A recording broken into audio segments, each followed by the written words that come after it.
The rest of your strategy. While stories are immensely powerful and have huge potential for marketers, they unfortunately do not work in a vacuum. And more specifically, that is to say that stories on their own are not enough to make a huge impact. That's because a story is only one small part of a much larger social media marketing strategy. And your social media marketing strategy is likewise just one part of a much bigger puzzle that is your internet marketing strategy. In order for stories to work, you need to have that initial following, as well as a good amount of trust and engagement from your audience. This video will quickly go over some of how to go about getting that. Building a following on social media. Have a niche. The first thing you need to do is to ensure that you choose a niche and then stick to it. This is where a lot of people will go wrong, and it's why most general users don't have lots of followers. Think about it logically. Who would you want to follow on Instagram or Facebook? Someone that provides interesting content that appeals to you.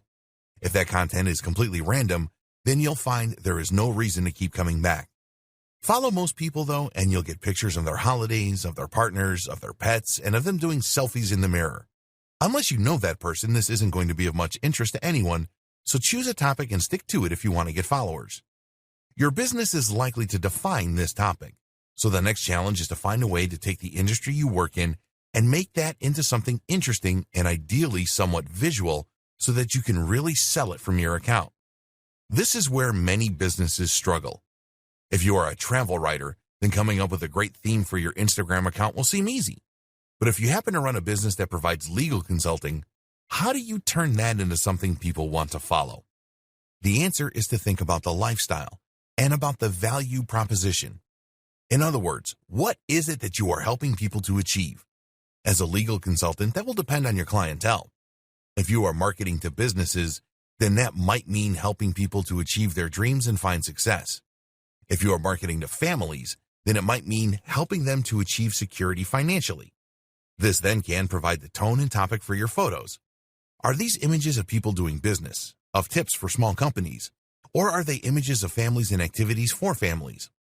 Either can work, and from there, the stories will then share a little of your personality and behind the scenes. This is the cherry on top of the cake. Have a strong brand. What's also crucial for your stories, for your social media marketing, and for your marketing as a whole, is to set out with a strong brand. Remember, the big advantage of stories is to let people get to know you more as a brand, to let them feel closer to you and to build trust and engagement. This works a lot more effectively if the brand is something that people can really get behind. Note here the important distinction between a brand and a logo. A brand is much more than a logo. Your branding starts when you identify your mission statement. What is your business set out to help and how? What are your values? Take a look at the best business accounts on Instagram and you'll see that they all have a clear message and objective. If we go back to the 1,000 true fans concept, you essentially need to be more than just a business in order to establish those real fans. No one is a fan of their heating company, but you get genuinely fans of Apple. The thing is, there's no reason you can't be a fan of a heating company. Not if that company stands for being eco-friendly, being simple for customers, being convenient. Not if that company also does other interesting things and has a stellar social media account. Know your audience. Don't try to cater to everyone, and know what you're here to do. Create a logo that expresses this intent, and hopefully you'll attract the right kind of customer who has the potential for high engagement. This is the kind of customer who will watch your stories and who will become more loyal to your brand each time they do. Take good pictures or write interesting things. What's also, of course, rather important is that you take great pictures. We mentioned that this was somewhat important for stories, but for your general accounts it becomes much more crucial. Even if you choose a topic that interests a lot of people, you're not going to keep your followers very long if all your images are grainy and at awkward angles. As such, then, it's highly important that you also brush up on your photography skills. This is something that you can learn with a little practice and by reading up online, so put the time in to improve your craft and follow the tips from earlier in this training. The same goes for other forms of social media. If you have a Twitter account, then you need to tweet interesting and humorous things. If you have a Facebook page, then make sure that you are sharing interesting content relevant to your audience through it. The big takeaway: offer value. Make sure you are providing a good reason for people to follow you. Too many brands, especially older corporate businesses, will make the mistake of only ever posting about their own services or industry. Again, this is something that they think makes them somehow more professional, and they are often afraid to venture outside of that comfort zone. But think realistically. How likely would you personally be to want to follow an account that only ever posted about how effective its EPOS system is? You need to provide good content to ensure that the next time you post, your followers want to look.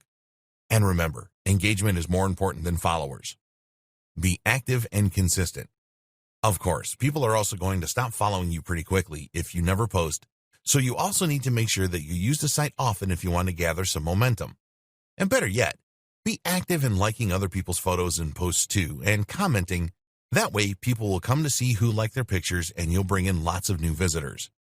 Try to get into the habit of posting once or twice a day, and where this isn't possible, use automated systems and scheduling apps to keep a steady flow of content to your channel even in your absence. Tags. Finally, you need to make sure that people can actually find your site in the first place, which is where using the right tags comes into place. Tags work in Instagram just the same way they work on Twitter. You use a hash next to the word that you think people are going to search for, and then that way people can start browsing by theme. This is similar to picking keywords and key phrases in SEO. You need to choose things that people are likely to look for, and which the right people are going to look for. This requires you to think about what's always popular, what's currently in vogue, and also what people are likely to search for within your niche. As we've seen, using tags that aren't too popular is an important tip as well, to ensure that your content doesn't get drowned out right away. On Instagram in particular, users are allowed to include 30 tags with every post. Our advice: include all 30. Think of it as 30 free chances to play the lottery. There really is no reason not to take every opportunity.